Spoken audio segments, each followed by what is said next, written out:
In a fantasy world full of magic, battles, and destruction, we see a whole ruined city, buildings destroyed, corpses everywhere, and the atmosphere itself gloomy and foggy, and from its look, it's clear that a massive battle had been raging. And in the heart of this devastation, a figure appears wearing a long black cloak, his eyes glowing with a terrifying red light and filled with dark energy. And this is our main enemy at the start, called the Corpse Leader, one of the strongest necromancers as they call him in this world. And the Corpse Leader is not just an ordinary villain. He used black magic to control corpses and turn them into soldiers fighting with him, and that made him a source of terror for all humanity because he destroyed cities and made the dead themselves turn into an army. And at that moment, the legendary hero 𝗂𝐬𝗋 the Saint, known as the Sword, appears before him. A tall knight with very serious features, wearing shining armor, and holding a huge magical sword glowing with light as if the light itself was protecting him. And 𝗂𝐬𝗋 is not just a strong or ordinary knight. He's from the category of heroes who have the ability to purify souls and break dark magic. And all the heroes were supporting him from behind, supplying him with the magic he would need against the Corpse Leader. And the battle between the two starts immediately and is terrifying in every sense of the word. 𝗂𝐬𝗋 attacks first, charging his sword with light that cuts the ground, and every time he gets closer to the Corpse Leader, the ground itself shakes from the power of the strike, but the Corpse Leader doesn't run. Instead, he responds with terrifying dark magic, summoning dead souls around him to choke and slow him down. And in the middle of these attacks, we understand from this battle that it's not their first meeting. There's a long history of fights between them, and this is the final confrontation. 𝗂𝐬𝗋 keeps attacking with power and actually starts to pressure the Corpse Leader, managing to break through his defense and wound him. But the sorcerer had prepared a surprise, a forbidden spell called soul reincarnation, and he begins chanting the spell in an ancient language, the whole atmosphere changing, and the souls around him that 𝗂𝐬𝗋 had finished off start to dissipate, and the magic spreads. 𝗂𝐬𝗋 shouts at him, warning him not to continue or else he'll finish him before he completes the spell, but it's useless. The Corpse Leader continues what he's doing. So 𝗂𝐬𝗋 runs at full speed to attack him, and the Princess of Heroes supplies him with power, but it's too late. The Corpse Leader laughs, turning his face to the sky, and in a moment, his soul leaves his body and vanishes into a vortex of light.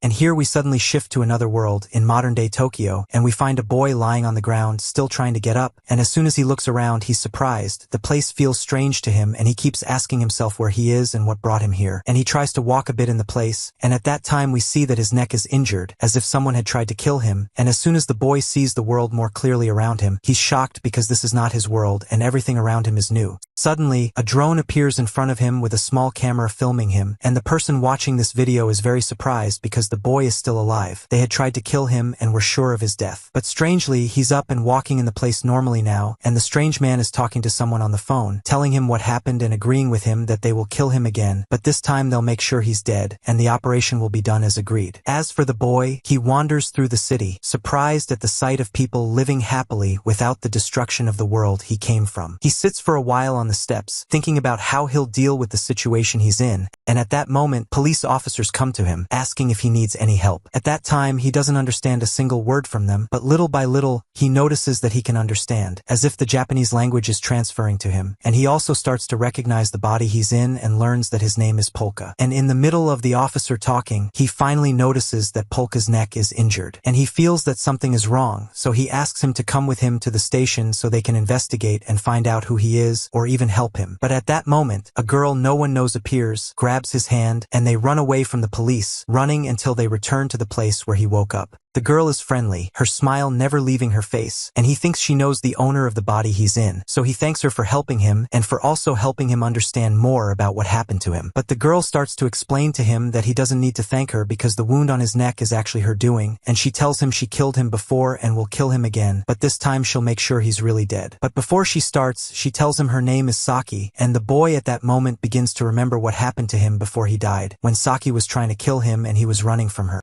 And the same man with the drone is still watching them, and we learn that Polka is 16 years old and someone paid a lot of money for him to be killed, and also personally requested that 𝗧𝗂𝗍 be the one to carry out this mission if possible. As for the boy, he manages to escape from 𝗧𝗂𝗍, hiding and trying at that moment to control his body, noticing that his strength and skills are the same, but the difference is that the body he's in is weak and not capable of fighting. At that moment, 𝗧𝗂𝗍 appears to him, throwing a set of knives at him, but he manages to dodge them, and 𝗧𝗂𝗍 tries in every way to hit him, but he knows how to block her well and runs from her. her. But she takes a knife and throws it at him, hitting his leg and making him unable to move. But he pulls the knife from his leg, keeps limping until he manages to hide in a certain room, but Saki still manages to find him, and before she kills him, she tells him that in this room, many people had died before at her hands. So at that moment, he tries to focus with himself, and he manages to see all the spirits and ghosts in the place, realizing then that his spiritual power is still there, called the evil eye, and through it, he can control spirits and fight with them. Suddenly, his eyes turn red, and he opens a gate from which a huge hand, made of all the spirits in the place, emerges, killing Saki in a very brutal way. After that, we return to the world of the corpse leader and 𝗂𝐬𝐬𝐿, and he's standing, talking to the Princess of Heroes, who congratulates him on his victory in the battle and his defeat of the corpse leader. But he doesn't feel the triumph, because at the last moment, before he drove his sword into his body, he strongly noticed with his evil eye that the leader's soul left him and moved somewhere else. And he only killed the body he was in, and when the corpse leader's body died, the mind inside it also died. And we understand from this that the boy in Tokyo is now controlled in his body by the corpse leader, and 𝗂𝐿𝐬𝐿 isn't feeling or remembering well the things that happened to him before in the corpse leader's body. Because his mind died with his old body, he decides to start a new life in a completely new world. And he also remembers his old life before they called him the corpse leader, and it turns out that when he was a child, his father sold him to an evil sorcerer who raised him to be a necromancer, but he was always kind and wanted to live in peace. He was living in a cave that from time to time was visited by a group of children and people to take shelter in, and he helped them a lot to the point that people loved him and began to accept the idea that there could be a kind necromancer. After he grew up a bit, he loved a girl and married her, but when people in other cities heard about him, they couldn't accept the idea and decided to attack him, wiping out his whole family and killing his wife in front of his eyes, and from that moment he was in shock. And all the kindness inside him turned, and he decided to take revenge, and from then on they called him the corpse leader because he wiped out a very large number of armies and people who had harmed him, his family, and the children he used to help in the cave. From the amount of evil he committed, he could no longer control himself or return to his nature because his enemies also increased, and he was forced to eliminate them. But there came a time when he wanted to start a new life, yet he was waiting for the right person to come and kill him so the reincarnation magic would succeed. And that's exactly what happened when he moved into the body of the boy named 𝗂𝐿𝐬𝐿, and now he's very upset and doesn't know what to do because Saki is dead, and he can't remember any spell that could revive her since he wanted to ask her about the name of the place they're in. And he also won't start his new life with a murder and then keep running from the city guards, so he keeps wandering around himself, nervous, and all of this is being filmed by the boy who's watching him, who's also shocked by Saki's death at his hands, recording the video and sending it to 𝗂𝗏, who seems to be their leader. And he tells her to watch the video carefully and tell them what to do. After that, we start to learn Saki's story, and we find that when she was young, she was a beautiful child who always laughed and loved her family very much, and they loved her too. But as soon as she grew up a little and became aware, she saw a Yakuza gang leader killing her father and mother in a horrific way, the leader enjoying very much what he was doing. At that time, she suffered a huge shock in her life, and when she grew up a bit, she decided to take revenge on all killers and began working with 𝗂𝗏, asking her to go and take revenge on the gang leader who killed her family. And indeed, 𝗂𝗏 gave her the permission, and Saki finally went and took her revenge on him. She tortured him in the most brutal ways possible, making him remember everything he had done to her family in front of her while he was being tortured and begging her for forgiveness. But at that time, all she was thinking about was revenge, so she didn't hesitate for a single second and finished him, and she felt then that she no longer enjoyed it like before. So she decided to try something new and eliminate ordinary people, not killers like she used to do. And the next mission immediately from 𝗂𝗏 was to finish off 𝗂𝐿𝐬𝐿, and indeed she went and struck his neck and he died in front of her, but still she didn't feel that she enjoyed what she did. She felt that after she had achieved her revenge, there was no need to live any longer so she wouldn't harm someone innocent, so she decided to kill herself. But before she jumped, Takumi, the man controlling the drone filming 𝗂𝐿𝐬𝐿, contacted her. He told her that if she wanted to kill herself, she could do that, but first, she had to finish her mission because 𝗂𝐿𝐬𝐿 was still alive and hadn't died. She was very surprised because she was sure she had killed him, but she went back and what happened, and now we see Saki waking up, and 𝗂𝐿𝐬𝐿 is happy because he succeeded in bringing her back with a bit of magic he still remembered, with the help of Takumi and 𝗂𝗏. But as soon as she wakes up, they tell her that she really died and they can't bring her back to her original state, as if she had become a zombie. We go back about an hour earlier before Saki gets up, and we learn that Takumi is a smart boy who loves drones very much and loved to watch the world and people through them. But of course, he didn't have permission to use them, so he used them secretly behind the police's back. And through them, he used to help killers hide victims' bodies until he worked with 𝗂𝗏 and started carrying out her orders. He was the one who told 𝗂𝗏 about the location of Saki and 𝗂𝐿𝐬𝐿 so she could go and take revenge on 𝗂𝐿𝐬𝐿 for what he did to Saki. Indeed, Clarissa went, bringing a gang with her to take revenge on 𝗏𝗏, but they were surprised that he was doing magic and wanted to revive 𝗧𝗂𝗍, and this magic thing was completely new to their world. They didn't believe 𝗏𝗏 would revive 𝗧𝗂𝗍, thinking it was all just some visual effects to deceive them, so she ordered the gang to prepare weapons to attack 𝗏𝗏. So 𝗏𝗏 prepared himself and set up many magical gates around him filled with weapons, and Clarissa reconsidered the step she was about to take so she wouldn't regret it later. But at that moment, she received a message with a recorded video showing that there was a fire in a building near them, and this building was full of children trapped inside. She felt very sorry for the children but decided to leave this mission to the police and firefighters. But as soon as 𝗏𝗏 learned there were innocent children who would also burn inside, he asked Clarissa to tell him the location of the fire so he could help the children, because he couldn't bear to see them burn in front of him like what happened to his family long ago. Indeed, Clarissa agreed and asked 𝗃𝗏𝗄𝐚 to give him the location and watch him very carefully so he wouldn't escape. And as soon as 𝗏𝗏 arrived at the fire scene, he jumped into the building and found that the souls of the adults were still inside the fire, so he absorbed them, recruited them, and made them save the children from the fire. 𝗃𝗏𝗄𝐚 saw everything 𝗏𝗏 did, so he was even more shocked and spoke to Clarissa, warning her to be careful with 𝗏𝗏 because he was a dangerous person. She agreed with his decision and told him there was actually no reason to attack since 𝗧𝗂𝗍 was about to wake up. And as soon as 𝗏𝗏 returned, Clarissa asked him who he was and how he could do all that, and 𝗏𝗏 told her he was a necromancer in his world, and this whole world was strange to him. He asked her what could make a person have status and live in peace in their world, so she told him that anything he wanted to achieve, he must have money. And she decided to offer him help, guide him, and let him join their group until he could rely on himself and achieve everything he wanted. And 𝗏𝗏 agreed and liked her proposal very much. And the news of rescuing the children spreads in an unbelievable way, and the whole city is talking about it, that they saw skeletons standing in the windows, and they were the ones who saved the children, and some people saw a lot of smoke coming out and couldn't see clearly, but they could see many bones. But what reassures is that the children all survived and are in good health, and 𝗧𝗂𝗍 sees the news and is very surprised by what happened yesterday and believes in the existence of ghosts. And while she's watching the news, 𝗏𝗏 starts showing off his abilities in front of her and in front of the new team, making the spirits work under his command and transfer everything to him. Suddenly, 𝗃𝗏𝗄𝐚 asks 𝗧𝗂𝗍 if she's bothered by sitting with the person who finished her off, so she answers him and says that she considers herself never to have died before, that the matter is very exciting, and that she has no problem at all. And it's clear that 𝗧𝗂𝗍 is a bit crazy, and Clarissa has the team sitting in a big building, and the team likes it a lot and calls it the corpse building. 𝗏𝗏𝗄𝗏 tells them he's sorry if he's bothering them or putting them under pressure because he still doesn't know anything about the new world, and he wants to learn and know more about it, and 𝗃𝗏𝗄𝗏 answers him, telling him they surely don't mind. As for 𝗏𝗏𝗏𝗏, his family is looking for him, so the corpse leader thought that since it's summer vacation, he told 𝗏𝗏𝗏𝗏's real family that he went on a journey of self-discovery and wants to live adventures with his friends. He also suggested to Clarissa that he send them messages regularly to reassure them about him, so 𝗃𝗏𝗄𝗏 tells him that this is a very smart way to hide a person's death. But 𝗏𝗏𝗏𝗏 gets upset and feels lost and confused, not knowing what to do because he only knows his family name. So 𝗃𝗏𝗏𝗏𝗏 tells him to try to extract 𝗏𝗏𝗏𝗏's memories and learn about him, his place, his family, and his life, and that this will help him a lot.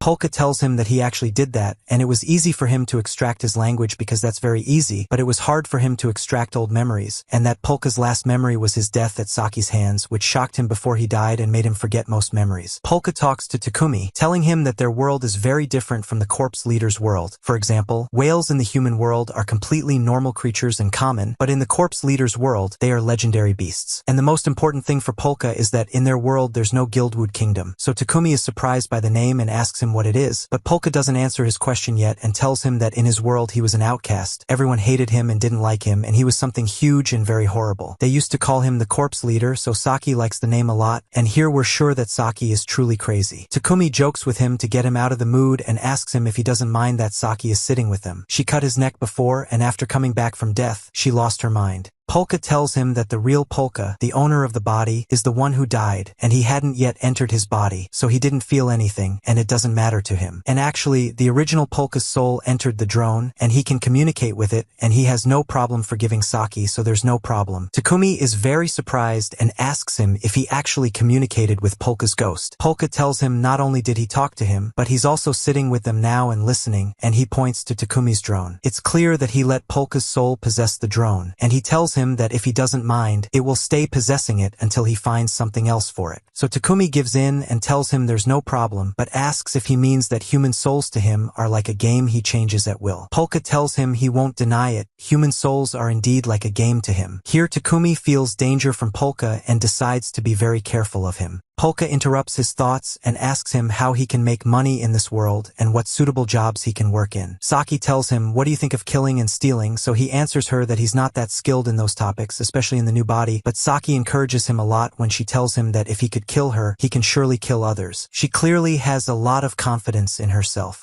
A guest comes to visit Saki because she's known as a very skilled killer, and the guest tells her that there's a gang that wants to kill him and is watching him, so if she can help him. Saki tells him she's busy with a mission now, but the guest begs her, saying he's in great danger, and suddenly Polka cuts them off and tells him he agrees to carry out his mission. At the same time, Saki agrees and tells him that since Polka agreed, she agrees to the mission. The man takes them to the gang's place and tells them the gang is sleeping inside and that they're more like madmen and serial killers who not only kill the target but also his whole family. Saki discovers it's a trap set by the gang, and the gang starts attacking her one after another, but Saki is very strong and beats them all. But the man who set her up shoots her in the back and tells her they're not just killers, they're avenging their leader's dignity, the leader whom Saki killed in one of her missions. He looks behind him and sees Polka standing there, threatening to kill him and telling him he'll wipe them all out. He also forgot to tell him that Saki became a zombie and won't die from a few bullets, and that she's become stronger. Saki gets up at that moment, and all the gang members are shocked by her, not understanding anything. But they keep attacking Saki, and Takumi calls Polka to tell him it's a trap, but Polka had already known that from the start and agreed to the request after asking the spirits of the children who wanted to take revenge on the gang. He indeed summons the spirits and starts attacking the gang, killing them in a very brutal way. Polka apologizes to the children, telling them he took their revenge and that the gang is dead and won't harm their families again. When they return from the mission, Takumi reassures them and is very surprised by Polka. He had thought he was a bad person and that souls were a toy in his hands, but Polka tells him at that moment that his weak point is children. Takumi rethinks Polka, and after seeing him as a dangerous person who doesn't deserve to live, he now sees him as someone somewhat good. Polka sits reading a book and learns more about the new world, discovering that vampires here are just legends. But in his world, they are real, and he tells Saki he could turn her into a vampire with magical power. Takumi becomes curious, watching them, and goes to ask Polka what will happen to Saki and what the advantages are of her being a zombie. Polka tells him that she heals her body from wounds on her own. She resists decay, will be stronger than before, and her saliva, if she bites someone, could paralyze them for a short time. Suddenly, Saki goes to try it on Polka, and he's paralyzed, shocking Takumi, and she offers to bite Takumi, but he refuses and calls her crazy. We go to the place where the gang was killed, and we find that the police are investigating the matter and are surprised by the presence of bodies and limbs tangled together and huge chaos. There are still some gang members alive, and this news reaches Polka, and he's surprised that there are still gang members alive. But he makes sure that even when they wake up, they won't understand or know what happened, and Polka made sure that none of them would be able to kill innocent people again. After that, 𝗍𝗏 appears. He's a senior investigator and a raised assistant in this murder case. They see that the matter is difficult, but it's clear that supernatural cases are not new to them, and they have dealt with such cases many times before.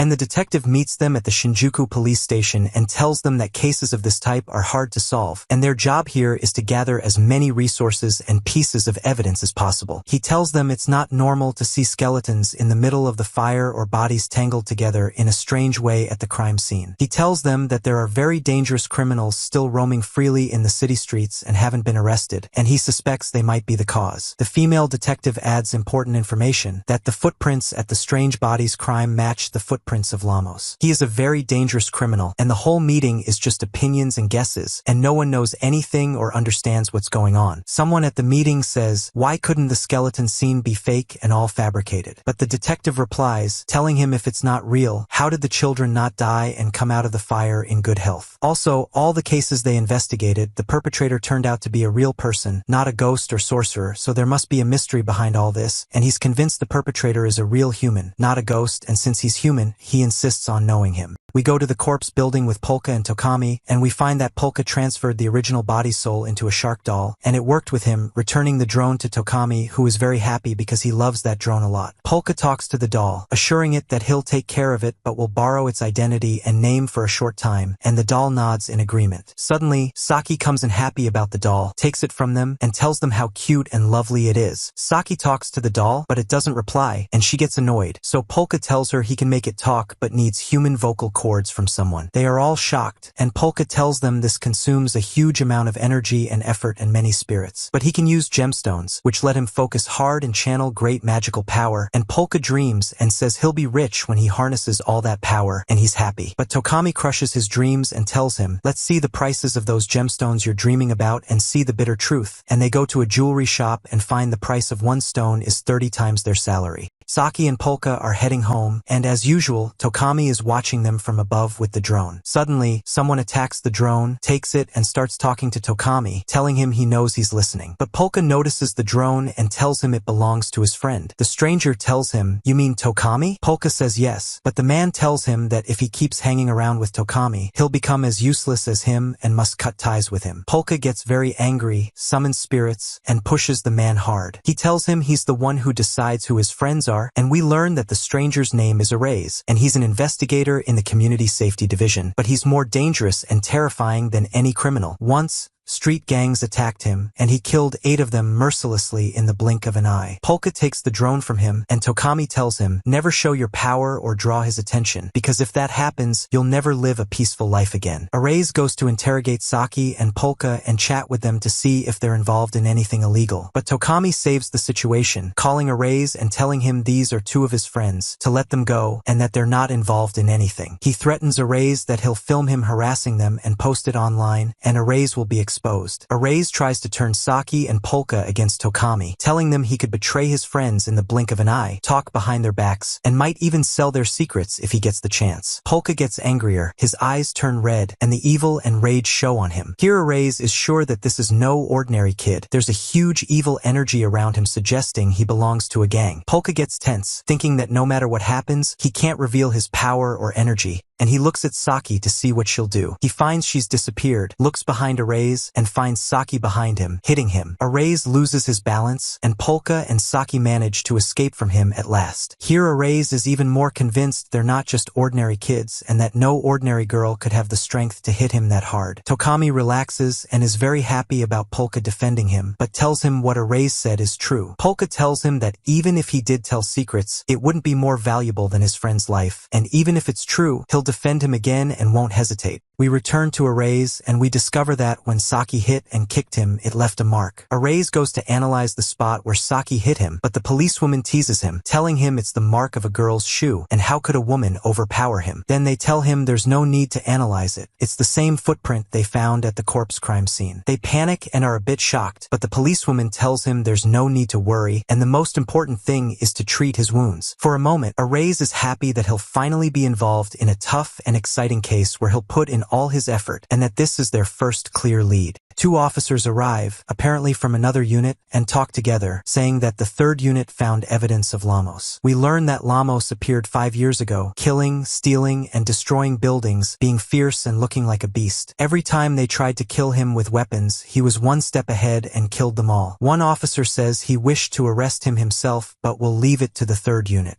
We go to the detective investigating supernatural cases, and we learn he's been trying for a while to meet Clarissa, and he suspects her. He tells her that he found one of her men at the corpse crime scene, that her organization is suspected, and as a police officer, he'll investigate her. Clarissa is a bit nervous but sits and faces him, and since the detective has no warrant, Clarissa understands the conversation is informal and illegal. The detective tells her he's sure the Reaper is the one who committed all these crimes from her organization, and that she must reveal his identity. He tells her some secrets about 𝗃𝗻𝗄s, saying 𝗃𝗻𝗄s took down 30 officers alone and is very strong. This is his trick to make Clarissa reveal her secrets too. Suddenly, while they're sitting, 𝗧𝗂𝗍 and 𝗏𝗂 enter the cafe, and he asks them where they're going. They tell him they came to 𝗂𝗫𝗃 to sit with her. At the same time, a message is sent to the detectives group with 𝗧𝗂𝗍's description. The detective sees it, compares it, and realizes she's the one in front of him. 𝗃𝗲𝗍, watching them, sees 𝗂𝗍 entering the cafe and quickly warns 𝗏𝗂 through the earpiece he's wearing, telling him if he can hear him, take 𝗧𝗂𝗍 and run quickly from the back door. But it's too late, and 𝗂𝗍 meets with the other detective, setting a trap for 𝗏𝗂 and 𝗧𝗂𝗍, forcing them to answer questions, or they'll be in the grip of justice. Suddenly, the power cuts out, but 𝗏𝗂 can see in the dark and takes 𝗧𝗂𝗍's hand to run. But something unexpected happens. Suddenly, 𝗬𝗲𝗄s appears, and they're all greatly shocked. So 𝗂𝗫𝗃's team gets ready to capture him, but 𝗂𝗫𝗃 tells them that if 𝗬𝗲𝗄s's goal was to kill someone, then someone would have died the moment he entered, so they calm down a bit and wait. Also, they could never take him down. They're just well-trained girls, nothing more.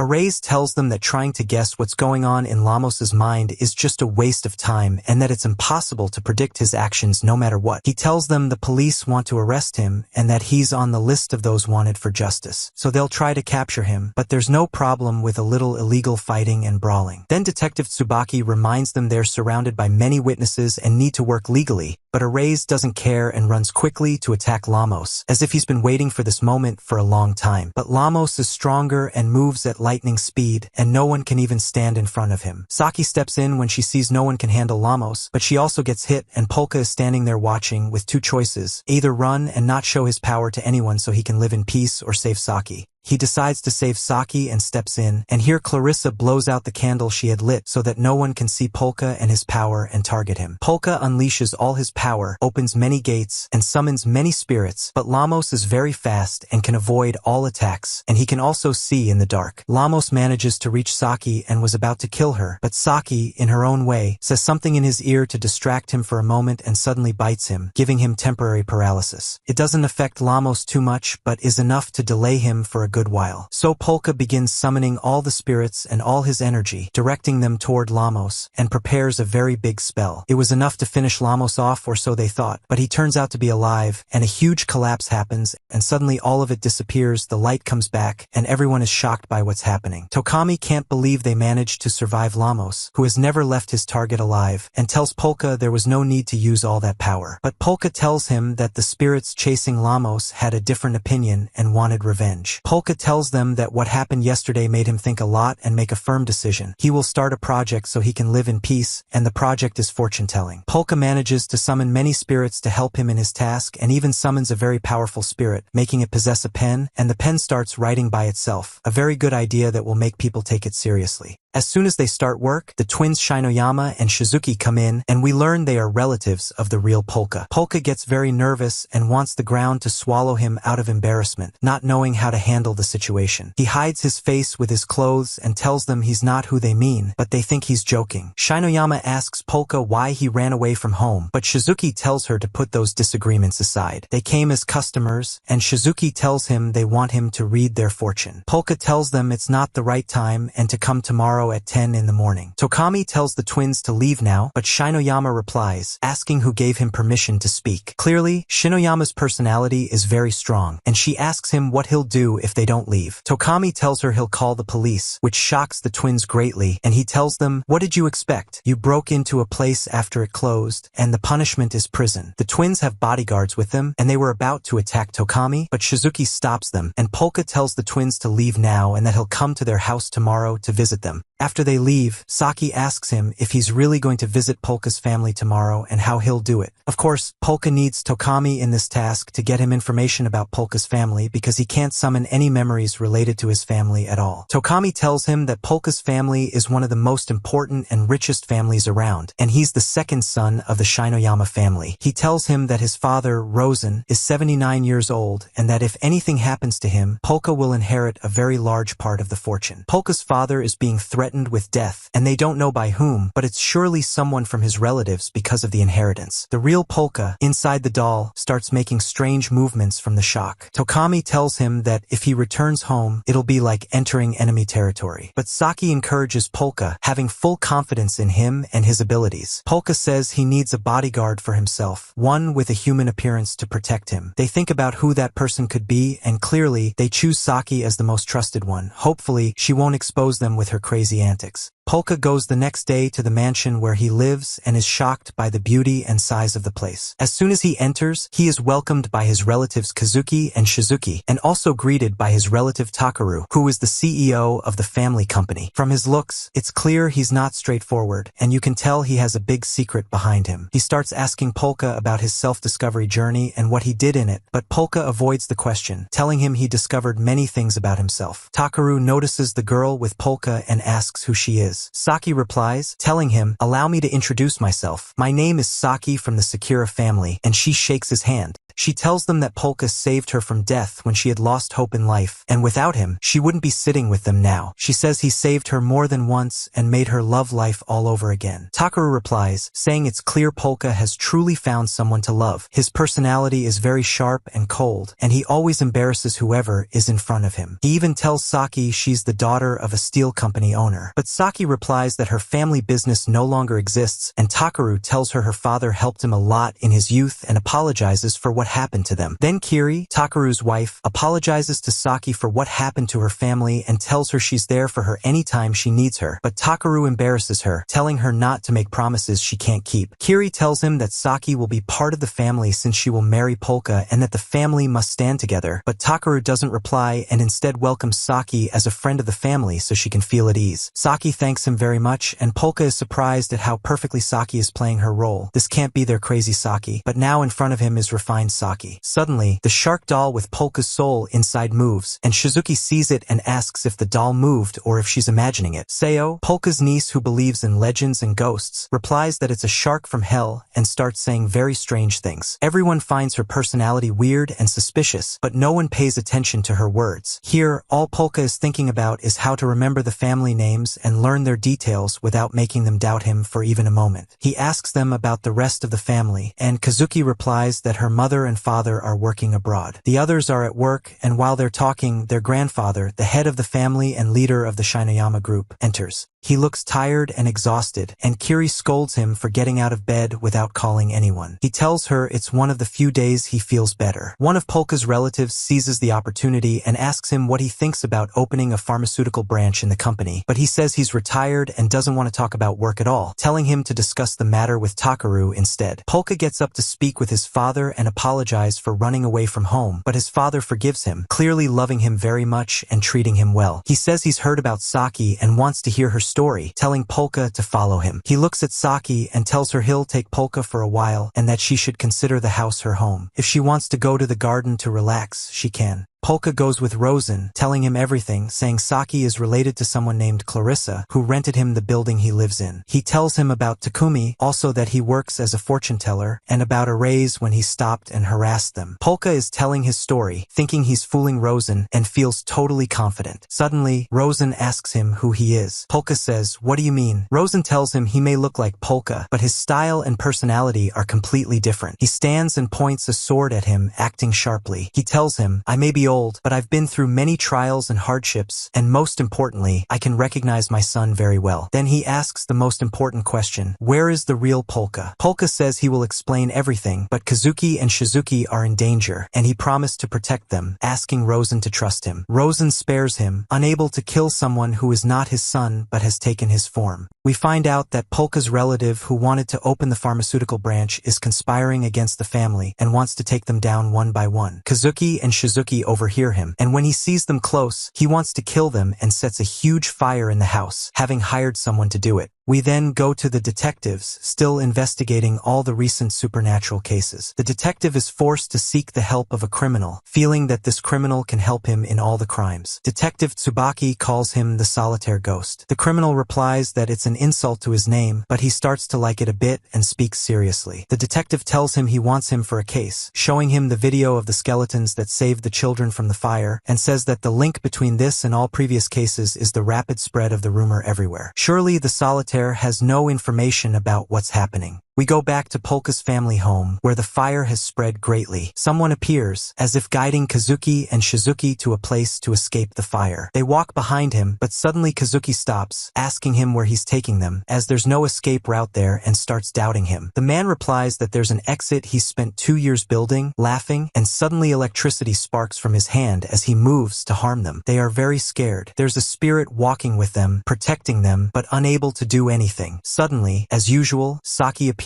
saving the situation, hitting him hard, and telling him that the children are under her and Polka's protection. She tells him not to think of getting near them. Saki realizes she knows this criminal, and his face is not unfamiliar to her. The criminal tells her he met her at Clarissa's cafe and knows her. Saki senses he's afraid of her, realizes he's tense, and tries to provoke him, starting a fierce fight between them. Saki is stronger than him and dodges all his attacks, but the criminal is very smart. He lures Saki to chase him until he traps her and the children in a ring of fire with no way to escape. Suddenly, Polka arrives, summons the spirits, and saves them from the fire. He reassures them, telling them they're safe. Their relative, who ordered their deaths, is happy, walking away thinking they've died. But on the way, Takaru corners him, teaching him a lesson he'll never forget, telling him this is the fate of those who challenge his family. The relative tries to defend himself, saying that Firebug is to blame, but Takaru doesn't believe him. We discover that his relative hired an ordinary person, not Firebug, just someone who looks like him. While he's on the way, the real Firebug arrives, breathes fire, burns the fake criminal and the police car, and takes revenge for impersonating him. This means the real criminal is still out there and hasn't been caught.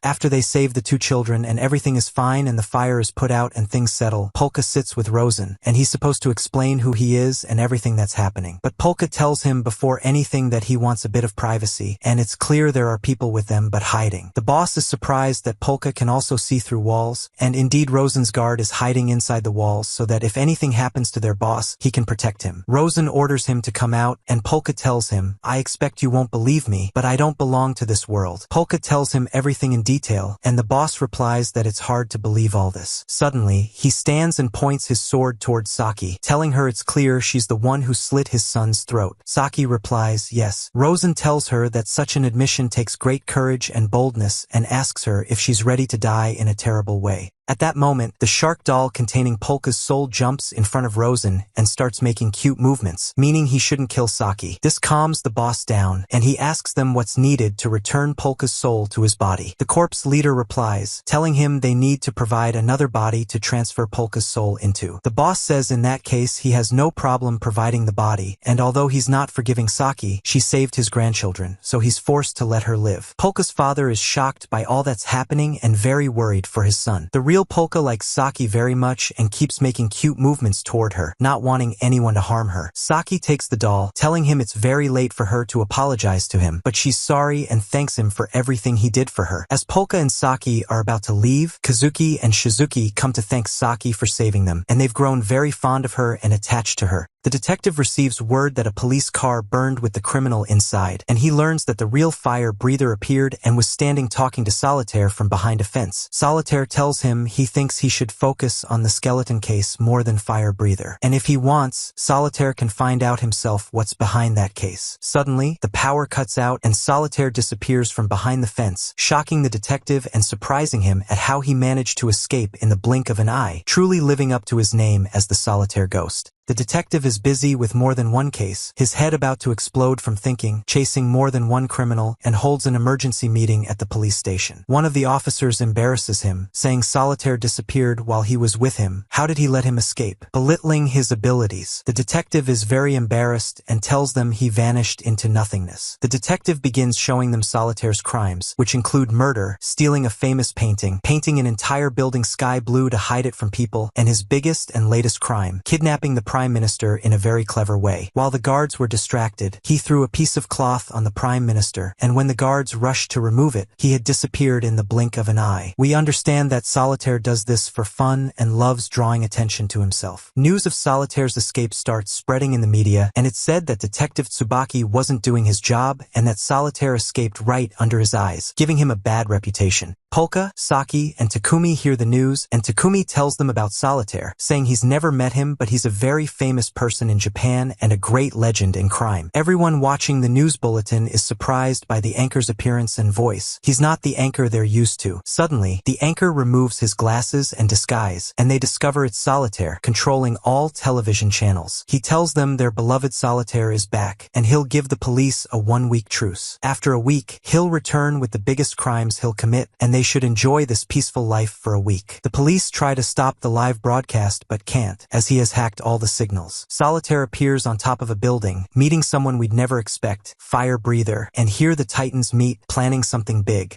𝗏𝗏𝗏 is shocked by what's happening and how an ordinary person like Solitaire can outwit an entire country. 𝗃𝐢𝗻𝐸 asks him if he didn't have people like that in his world, and 𝗏𝗏𝗏 remembers and tells him there was the Kingslayer, the Dragon of Destruction, and the Imperial Dragon Worm, all of them very evil and dangerous, and that there's a big similarity between the villains and legends in his world and the human world. Meanwhile, we find that Solitaire provokes 𝗕𝗲𝗏𝗏𝗏, who starts breathing large flames at him, while Solitaire runs away. He's also on the phone with the grocer, and we learn he's also a very dangerous criminal, trying to convince Solitaire to do a real operation instead of wasting time. But Solitaire just wants to play and have fun with the police, though in the end, he agrees. We go to the corpse building with 𝗏𝗏𝗏, who tells them that his world has many strong villains, and if Lamos were in his world, he would have been a huge danger. While they're talking, 𝗏𝗏𝗏's relatives walk in. 𝗬𝗂 and her guard arrive, and 𝗬𝗂 tells him to let her stay with him from now on, entering before anyone can reply. 𝗏𝗏𝗏 is shocked and very surprised by what's happening. 𝗬𝗂 says she'll be happy staying with them, and it's clear from their faces they're shocked and confused. 𝗏𝗏𝗏 asks her why, when she decided to leave, she chose the place he's in, and why she came to him specifically. 𝗬𝗂 tells him she'll explain later, but first she should introduce herself to those present. She introduces herself to 𝗃𝐢𝗻𝗎, telling him she's 𝗏𝗏𝗏's niece and that she's older than him. She comes in carrying a large shark doll, telling them it's her companion and that she doesn't go anywhere without it. She also introduces them to her guard, whose name is 𝗬𝗂. 𝗃𝐢𝗻𝗎 introduces himself, telling them he's basically 𝗏𝗏𝗏's co-worker. 𝗏𝗏𝗏 asks her again why she came here and what happened. 𝗬𝗂 goes silent, showing sadness, and gives a very strange answer, that her sharks burned. She says they burned in a very horrible sight, and they don't understand, but 𝗬𝗂 explains that all her sharks, souvenirs, and dolls burned in her room when the fire spread. We learn that 𝗬𝗂 is very attached to sharks and anything shark-related. The maid tells 𝗏𝗏𝗏 that Rosen sent him a message saying that his and 𝗬𝗂's rooms burned down, and that he should allow 𝗬𝗂 and her guard to stay with him for a while until the rooms are rebuilt. 𝗏𝗏𝗏 is very worried about what's happening, feeling that the building they're in is now known and being watched by multiple dangerous enemies. That's why Rosen decided to send 𝗬𝗂's personal guard to protect her in case of any attack. 𝗏𝗏𝗏 thinks, what if 𝗬𝗂 is actually behind the murder of the real 𝗏𝗏𝗏 and was the one who sent 𝗧𝗂 in the first place? 𝗬𝗂 talks with 𗧧𝗂 about sharks, asking her which types she likes more, and it's clear they're getting along really well. The next day, they all wake up active except 𝗬𝗂, who is still upset and troubled about what happened and can't recover, staying inside the shark doll. 𝗃𝐢𝗻𝗎 tells 𝗏𝗏𝗏 they should clean an empty room for 𝗬𝗂 and her guard so they can be comfortable. 𝗧𝗂 suggests they buy them a bed since they can't sleep on the floor. 𝗬𝗂 says that as long as she has her shark doll, she can sleep anywhere because she always sleeps inside it. The guard says he can sleep anywhere at all and they shouldn't worry about him. 𝗃𝐢𝗻𝗎 tells the guard they can't just ignore him. The guard says they shouldn't worry. He's only here for 𝗬𝗂's comfort. 𝗏𝗏𝗏 asks the guard why he was chosen to be 𝗬𝗂's escort, but 𝗬𝗂 doesn't reply. He tells him he'll help him if he needs and that, of course, he'll take care of 𝗬𝗂. 𝗏𝗏𝗏 asks him what the situation is at the house after the fire. The guard says the whole house is full of police investigating the fire and that it's better if he doesn't return there at all right now. While the investigators are working, Takaru arrives and asks them why they came today if the investigation finished yesterday. He clearly looks very annoyed. They tell him they're from a different department than yesterday and wanted to meet him, and that while it's bothersome, he has to tolerate them to continue the investigation. Takaru asks them if the one who set his house on fire was 𝗕𝗲𝗏𝗏𝗏 or who, and the detective says probably him, but they're still investigating and not certain. Takaru says that as far as he knows, 𝗕𝗲𝗏𝗏𝗏 is dead and won't commit any more crimes. The detective says it's not certain and that he needs to carefully review the case to try to reach the truth. The case will require a lot of effort from them, and Takaru tells them 𝗕𝗲𝗏𝗏𝗏 has caused caused them a lot of harm, being like a thorn in their family's side, burning buildings belonging to their clients and damaging their reputation. If he's not dead, they must arrest him. But if they arrest him and he escapes, then there's no point in catching him. Here Takaru takes a jab at the detective for arresting Solitaire only for him to escape. The detective feels more embarrassed because this topic is very sensitive for him. Takumi tells them how can they just sit like that without acting, with the Solitaire case still unsolved and him still at large. Here Takaru continues to embarrass the detective, telling them good hunting before leaving. Erase tells Detective Tsubaki that the two bodyguards behind Takumi look like criminals, saying he can tell from their looks. They happen to see a photo of the Shinoyama family by chance, spotting Polka in it, and they try to connect the events, feeling shocked. They then talk about Saki for a bit, saying she left her footprints at the scene of the 𝗕𝗲𝗍𝗶𝗲𝗲 crime, and saying that the link between all these crimes is either Polka or Saki. Takaru is watching the detectives from above, and it's clear he has built a big gang network and controls everything, letting the detectives investigate at his convenience for his own purposes, which is that he wants to learn all of Polka's secrets, since his grandfather doesn't want to know anything, and he moves with his own plans without anyone knowing. We go to Polka, who has cleared a room for Seo and the guard thanks them a lot. At night, while they're sleeping, the guard wakes up, and it turns out he's spying on them, having installed microphones in their room to hear what they're saying. Polka is telling Takumi that he will return to fortune-telling, and the guard knows Polka is fake, wondering how the boss trusts him. But he's spying on him to learn all his plans and expose them. Seo remembers the boss convincing him to go with Seo, and he was excited because he thought he'd kill Polka. But the boss told him no, he was going as protection, and that Polka might not be the real Polka, but in the end, he's not their enemy. Seo was very annoyed but couldn't argue with the boss, so he was forced to agree. The boss instructed him to guard Seo and Polka and not harm Polka in any way. The boss told him if he wanted to refuse, he could, but Seo told him he could handle it and accepted the mission.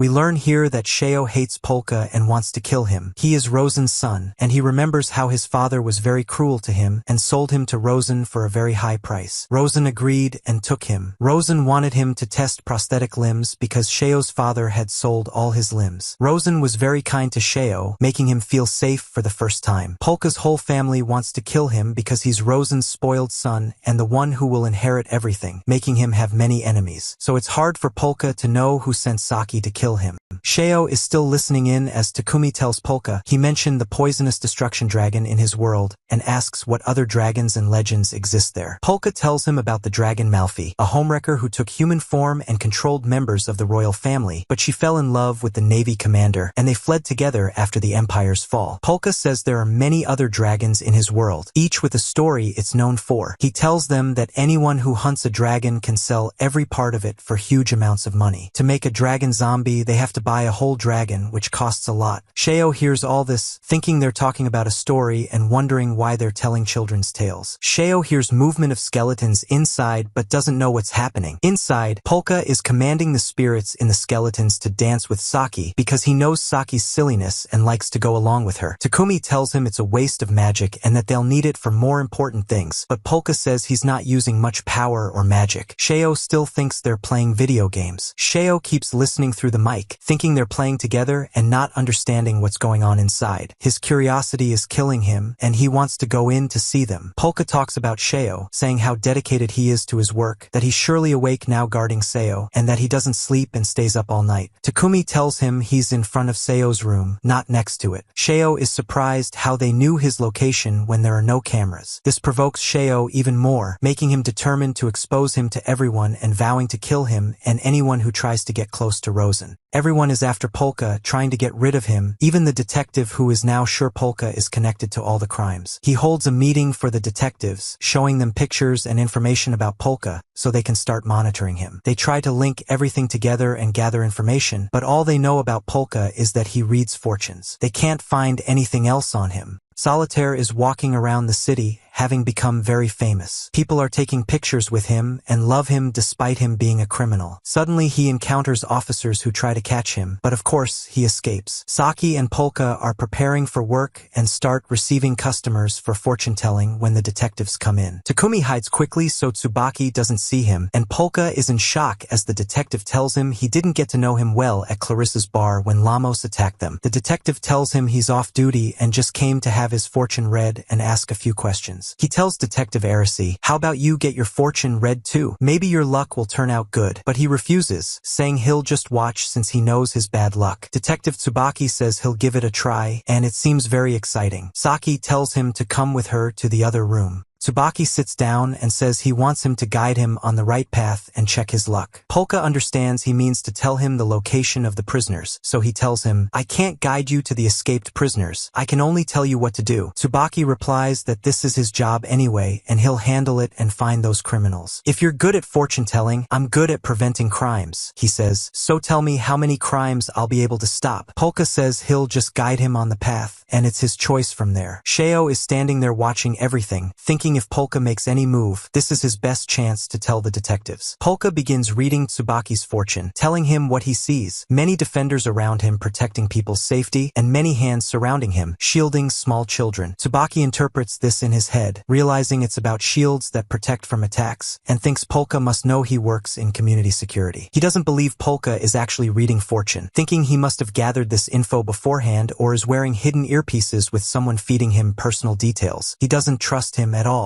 Polka continues, saying he has a scar that has marked him and he never forgets it, always remembering it, and that it affects him. The detective asks if he knows who hurt him to say the name. Polka starts showing more of his abilities. He orders the spirit in the pen to write, which makes Detective 𝗬𝗏𝗍 nervous and scared. The pen writes something that angers the detective, who tears the paper, grabs Polka by the clothes, and asks how he knew what was written. 𝗬𝗏𝗍 calms down and apologizes for getting angry, giving him his fee, a large amount of money, and says goodbye. Before he leaves, Polka tells him the one who read his fortune was the corpse, not Polka. The detective thinks he's joking and says that name will cause him trouble, then leaves. After the detectives leave, 𝗕𝐂𝐬𝐜 asks who they were, saying they looked very suspicious. 𝗧𝗂𝗍 tells her they're police officers, so 𝗕𝐂𝐬𝐜 assumes they came because of the fire that happened to her family to investigate, but they left immediately. She says they act strangely, and everyone is curious about what was written on the paper that angered the detective, but Polka refuses to say. 𝗕𝐂𝐬𝐜 wants to figure out how Polka knew all that, so he tells 𝗕𝐂𝐬𝐜 he's gonna buy some things so he can be alone and think for a while. We go to Detective 𝗬𝗏𝗍, who's thinking over everything that happened. 𝗟𝗏𝗍 asks what was on the paper, very curious, but the detective tells him to give him time to arrange his words and thoughts before saying, because the matter is sensitive. 𝗟𝗏𝗍 tells him to take his time. The most important thing is that he's back to normal and not angry anymore. Clearly, the paper matter is very sensitive, and we discover 𝗕𝐂𝐬𝐜 is watching them, wanting to gather as much information as possible. At the same time, a huge crime happens in the city. A massive fire breaks out in a bank, caused by the fire breather. We find he also burned the money, not just the bank. We don't understand why he's doing this, as he didn't even rob the bank, and he's working together with Solitaire. Detective 𝗬𝗏𝗍 goes to Clarissa and tells her he's tired of her games, and now he's sure she has a connection to Polka. He says he went for a fortune reading and got a message that only he, Clarissa, and a third mutual friend know about, but that friend is dead or missing. He tells her no one else currently knows about this. Clarissa says she doesn't understand anything and that it makes no sense, and that he shouldn't suspect her. She's truly away from trouble. She asks if Polka did something to anger him that much, and the detective says the message had the name San and a dangerous symbol drawn. We learn this is a detective shunned by the police for his cruelty and misconduct. He thinks San recruited Polka and that San is actually alive. He also thinks Clarissa is the one who introduced them and is still in contact with San. Clearly, this is an old, big matter between Clarissa and the detective. He tells her not to involve the kids in their problems, meaning Polka. Clarissa tells him it's all delusions, that she hasn't done anything, that she even did Polka a favor by renting him the building, and she's never harmed him in any way. Clarissa tells him she made a smart move when she housed Polka in her building, and this way she can strengthen her relationship with the Shinoyama family, and she couldn't waste such an opportunity. The detective is convinced by her words that she made Polka live in her building for her personal goals, and he asks her again, confirming if she told him about San or not. Clarissa tells him she would never do that no matter what, and the detective tells her if Polka gets curious and does some investigations about San, Polka will be in great danger and will put himself in endless trouble. Clarissa tells him he seems very sure that San is still alive, so the detective says he got information in the form of symbols only he knows the meaning of, proving that San is alive. Before leaving, the detective tells her she's acting dumb and pretending to not know anything, but he knows she understands everything, and to deliver his message to Polka and 𝗧𝗂𝗍 to never think about investigating San and to stay away from trouble. He says one last thing, that this time he'll clean the country and the police from corruption and prepare the prison for San, and he leaves. Two of the girls who work with Clarissa arrive, very scared and surprised by what happened. They tell her, what if Polka really got curious, found out who San is, and decided to find his location? Clarissa, with her usual coldness, tells them not to worry. Polka only cares right now about how to gather money, and his obsession with it is more important than anything else. 𝗕𝗂𝗍𝗶 all this time is standing there listening to everything happening, adding Clarissa and the detective to his list to investigate, gathering information. He's doing this to protect the boss and 𝗬𝗂, wanting to destroy anyone who could get near them, and he's ready to do anything as long as the boss is safe.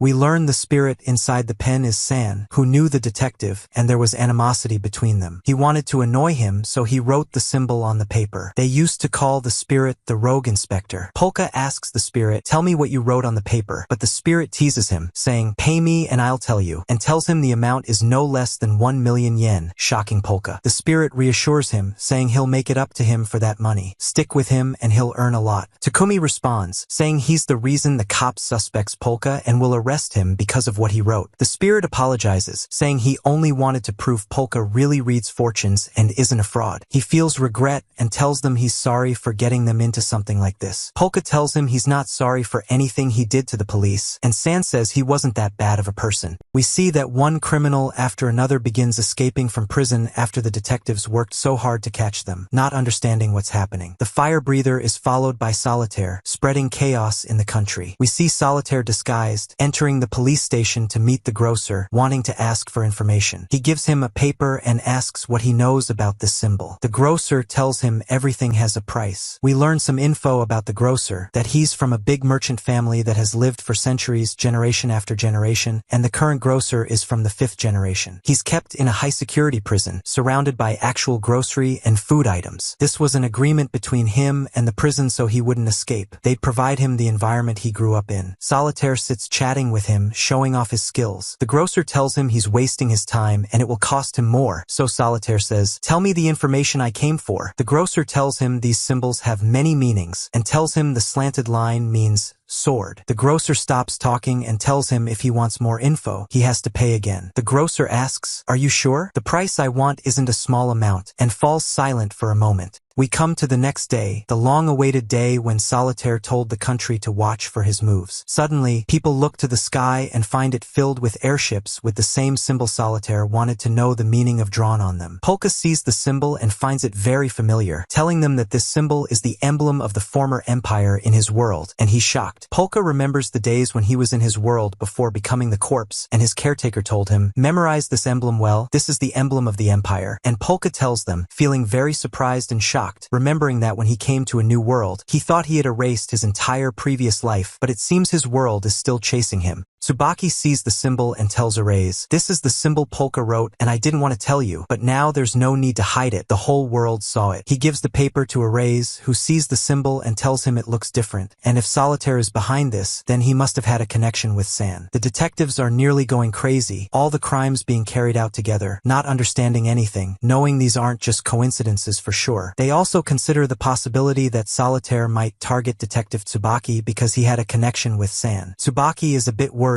and says maybe 𝗬𝗂𝗍𝗶 was watching them when Polka was reading the fortune, so he learned the symbol. They keep adding possibilities, and 𝗬𝗏𝗍𝗶 tells him anything is possible, and they need to gather more information. While they're talking, a policewoman comes in and tells 𝗬𝗂𝗏 that someone requested him by name, so he's surprised. He asks her, who could want me? And she tells him, the summit at the Capital Police Headquarters. At the same time, 𝗬𝗂𝗍𝗶 is following the news, watching the anchors talk about him and what he did, but he finds that the Capitol Police are denying it was a terrorist attack, and all the news information is wrong. 𝗬𝗂𝗍𝗶 gets angry after spending all that money on the airships, and in the end, he didn't cause any fear to the people. We go back to 𝗬𝗂𝗍𝗶 before he did what he did, when he was negotiating with the grocer to tell him the meaning of the symbol. The grocer tells him he'll lower the price and take 3 trillion yen for the information, shocking 𝗬𝗂𝗍𝗶, and the grocer tells him, I told you before my information is beyond price. He also tells him, if you spent your whole life earning money, you'd gather 6 trillion yen, and I only want half. This symbol is worth spending half your life on. He tells him this price is just for him. If it were someone else, he would have asked for only 10 yen, because for everyone else the symbol is just a story with no importance, a way to pass time, but for 𝗬𝗂𝗍𝗶 the matter is different. He also assures him that knowing this symbol will determine many unknown things, and if he handles and uses it right, it will be the cure for him, but if he handles it badly, it will poison and destroy his life, so 3 trillion yen is nothing for the symbol. Solitaire tells him he understands and is convinced, and after all this excitement, he feels he's going to hear a disappointing answer, but he'll pay the money. We come to the present time, and Solitaire has learned the meaning of the symbol, but he will never reveal it, and we don't understand exactly what's in his mind. Takumi asks Polka what they'll do now about Solitaire. Something unexpected happens. Seo turns out to be eavesdropping on them and asks them, "What's this about the empire and returning to life and all this talk?" She sits them all in front of her, wanting to understand everything, and they're all shocked, looking at the ground, not knowing what to say. Polka tells her everything, telling her he's the corpse who incarnated inside Polka, and everything that happened. Takumi looks at him and says, "You expect her to believe all this?" Polka ignores him. He tells Seo that Polka's real soul is safe and he'll return it to his body soon. Seo tells him she believes him and had noticed the change, that many actions weren't in Polka's nature. Polka is surprised, and she tells him he stayed calm when the cop caught him, which isn't in Polka's nature, and she says she ignored it because she didn't believe Polka was killed, and she'll go shower and calm herself, but will come back to ask for more details. She also says she won't tell Seo when he returns,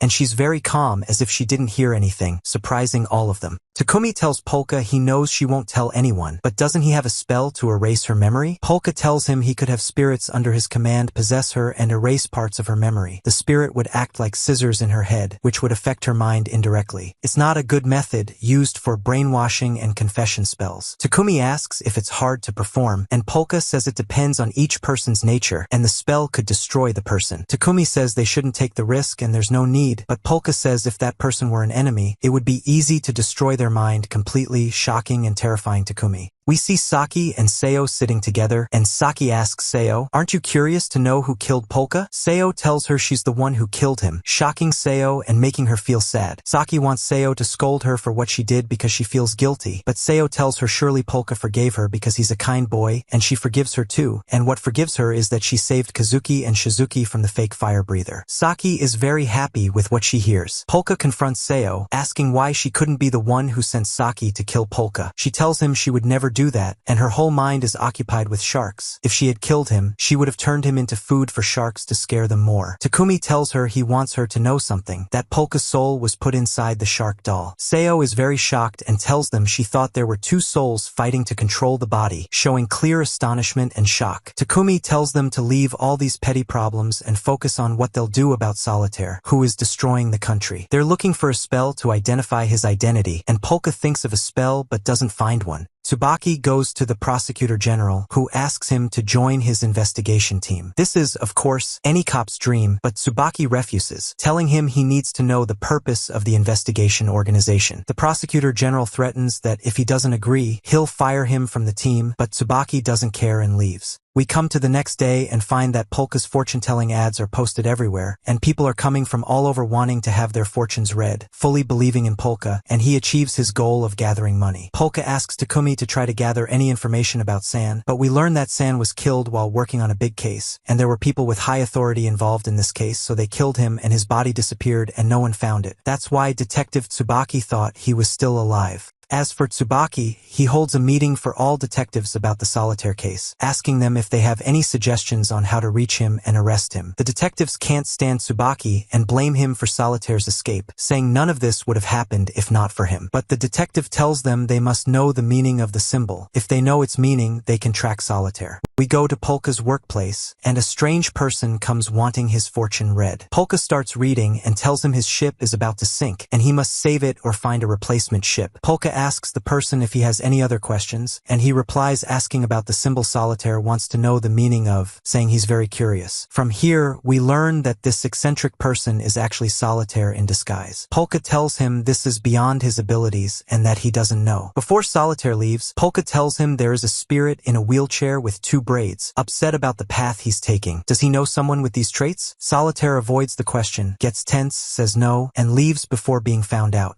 We go back to Detective Tsubaki talking with 𝗟𝗍, telling him they'll leave 100 detectives on the street, which will help them catch Solitaire quickly. Not just Solitaire, but also the fire breather and the rest of the criminals. 2 policemen come trying to pick a fight with Tsubaki, saying they hate him, but Tsubaki replies that they shouldn't be afraid or upset about what he's doing unless they're traitors and corrupt cops. They get more nervous and tell him to be careful and watch himself. Tsubaki provokes them, saying their fear is obvious and they want to turn it into a rivalry. 𝗟𝗍 steps in to hit them, but 𝗬𝗏𝗂𝗏 tells him not to go after the weak, laughing and provoking them more. Then a team member named Yatsu comes in with Danjo, the head of the safety department, who hits the cop arguing with 𝗬𝗏𝗏𝗏. We go to 𝗕𝗂, who as usual is standing guard over 𝗕𝗂 when he hears a sound coming from the roof. He quickly goes to see who it is and is shocked to find Solitaire in front of him. 𝗕𝗂 starts throwing knives at him while in disguise, and Solitaire thinks he's Polka. He tells him, "Show yourself," but 𝗕𝗂 comes out disappointed, telling him, "Don't compare me to that weakling," shocking Solitaire, who asks him who he is. While all this is happening, Polka is in a deep sleep, unaware of anything. The fire breather is out spreading fire as usual, but this time he writes with fire on Polka's house, and Polka remains unaware, dreaming of his old life when his teacher told him to watch over the empire, but he failed. Many people died because of him, and unfortunately, he couldn't save them, not living up to the responsibility, feeling guilty, and thinking he doesn't deserve the power he has. At the same time, the real Polka is trying to wake him up to see what the fire breather wrote on the wall. Polka is shocked when he wakes, takes the doll of the real Polka in his arms, gets up, puts his hand on the writing, and finds it warm. At the same time, Polka gets a call, answers it, and we learn it's the fire breather, who asks him if he's the illegitimate child of 𝗟𝗏𝗸𝗏. Polka gets angry and asks him where he knows that name from. We go back to Solitaire, who is standing on the roof of Polka's house, but 𝗕𝗂 is attacking him. Solitaire is surprised by his strength and composure, and that he's not afraid of him at all. 𝗕𝗂 keeps attacking him while the police are watching all this from a distance, waiting for these criminals to finish each other off so they can calmly arrest whoever is still alive. We go back to Polka, who is talking to the fire breather, asking him what he means by saying he's the illegitimate son, and if 𝗟𝗏𝗸𝗏 exists in this world too, and what his relation is to his own world. Polka guesses and asks if he has any connection to the kingdom of 𝗍𝗔𝗐𝗏. The fire breather tells him he doesn't know any of these terms, and we discover that there's another person standing with the fire breather, telling him exactly what to say, and that he's actually talking to Polka from just the street right behind him. The fire breather asks him, "Who are you, Polka?" And Polka starts suspecting that the fire breather is nearby. He begins using the power of spirits to scan the surrounding places to see who's around.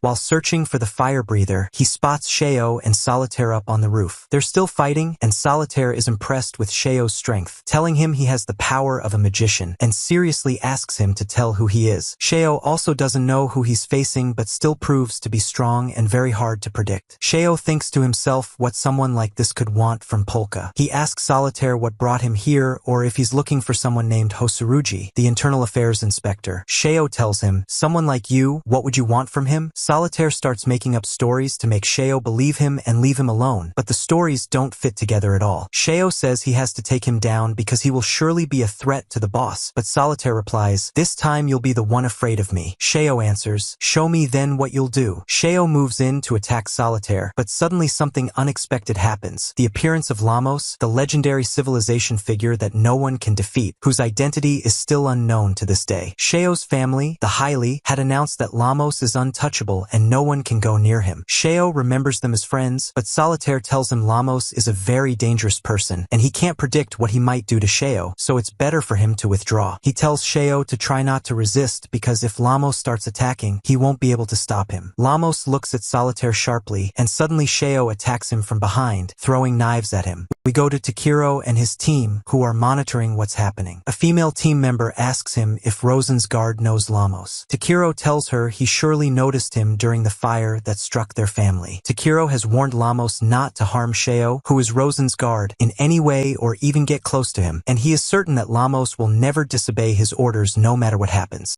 We go back to 𝗕𝗂, who is attacking 𝗬𝗏 with knives, but 𝗬𝗏 isn't affected and doesn't even get a scratch. 𝗬𝗏 ignores 𝗕𝗂 because he promised 𝗃𝗍𝗄 he wouldn't hurt him, which provokes 𝗕𝗂 even more, making him attack again, this time with electric wires. But 𝗬𝗏 still ignores him and blocks all the attacks. We find that 𝗬𝗏 is going to attack Solitaire, which surprises 𝗕𝗂, who thought they were allies. We move to the strange girl standing and looking around. Suddenly Yatsu appears in front of her, telling her not to worry about the public safety department. She looks suspicious and strange, so Yatsu asks her why she's wearing that coat in the heat, but the girl ignores him. Yatsu tells her that as police officers, they can't ignore the presence of a child in the street at 3 in the morning, and surely something is going on. Polka is surprised that the call ended suddenly. He wonders how they knew the name from his world, how details of his world and empire are reaching the human world, and he's about to go crazy. He can't understand how the strange symbol reached Solitaire or how the Empire's name reached the fire breather, as if his old life is leaking out secret after secret, and he doesn't know who's behind it. He says that the world he ran away from and will never return to again is now the only place to find the answers he must know himself. From here, Polka gets angry and decides to go and destroy all evidence of his past. He can't leave a single clue to slip away. We go to the empire of the corpse's leader, and we see the former, which is Lies, who raised the corpse, watching the empire from afar, destroyed and in a miserable state, but still loving the empire deeply. She tells her servant it used to be a classy place before it fell into war and destruction. Her guard tells her that her greatest achievement was raising the corpse, and says it's a wonderful thing when both teacher and student are equally skilled in magic, which is very rare. She tells her the corpse was one of her top 5 students, always excelling, using spirit summoning magic better than her and the other students. The servant keeps talking about the corpse's talents until Lies gets annoyed by her chatter, telling her to be quiet for a while, and says she's sure her student is standing strong till the end, though she currently knows nothing about him.